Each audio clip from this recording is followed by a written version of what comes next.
À 7 ans, elle est devenue violente physiquement? Oui. Alors, sur les objets, déjà, qu'on affectionne. Et puis après, sur nous. Alors moi, elle s'en prenait beaucoup à moi et aux cheveux. Donc ça vient d'un coup, en fait. On le voit même pas arriver. Elle m'a attrapé les cheveux. Elle m'a arraché par poignée. Hein. C'était pas juste je tire les cheveux. J'avais des hématomes dans la tête. Et du coup, vraiment, elle ne lâchait pas. C'est-à-dire qu'il y a un moment donné, il n'y a rien qui l'arrête, en fait. Quand elle est en crise, ça la Elle pouvait dépasse. prendre un couteau, par exemple? Ouais, Vous c'est ça. menacez vraiment physiquement ou C'est pas? ça. C'est-à-dire qu'en fait, ce qui se passait, c'est que bon, moi, je la suppliais de me lâcher. Si le papa, du coup, essayait d'intervenir, parce que le papa se sent impuissant, du coup, ça peut basculer aussi dans des situations beaucoup plus graves. C'est-à-dire qu'elle peut prendre un couteau, soit pour s'en prendre à nous, ou soit pour s'en prendre à elle.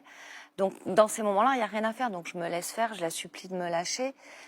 Mais en fait, elle ne peut pas. Elle n'est pas dans l'incapacité de le faire. Et donc, on subit, on dit rien. Alors donc, vous l'avez dit, hein, vous êtes plié au désir de votre fille pour éviter les crises continues et surtout pour éviter ça à votre petit garçon, parce qu'il ne faut pas oublier qu'il avait 3 ans de moins. Vous nous avez parlé en préparant cette émission d'un événement, enfin d'événements au pluriel d'ailleurs marquant, surtout aux sorties de l'école, c'est-à-dire qu'elle l'humiliait. Oui. Alors, déjà, bon, elle était très dure avec lui. Vraiment, tu mérites pas de vivre, tu vaux rien. Mais les sorties d'école, en fait, comme elle se déchargeait sur nous, à partir du moment où je les prenais à l'école, vraiment, à la sortie de l'école, c'était...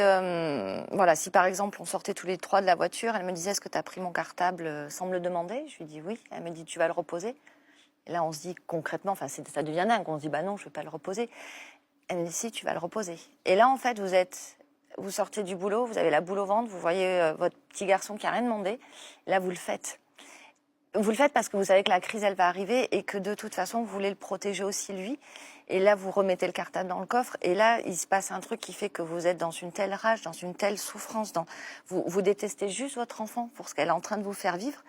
Et en même temps, c'est ça qui est dur, c'est qu'en fait, elle nous fait vivre l'enfer et il faut continuer à l'aimer parce que c'est notre enfant.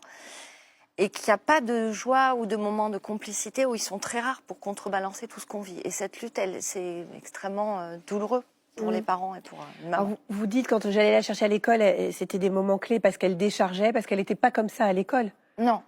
À l'extérieur, petite fille normale, entre guillemets.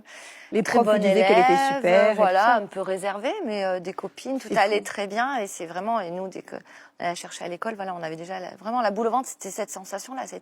On a vu la crise du matin où s'en était sorti, je sais pas comment, et le soir, fallait recommencer ça et aller la chercher, quoi. Alors j'imagine que vous avez consulté assez rapidement. Ah oui, un petit peu. Qu'est-ce qu'on vous a dit?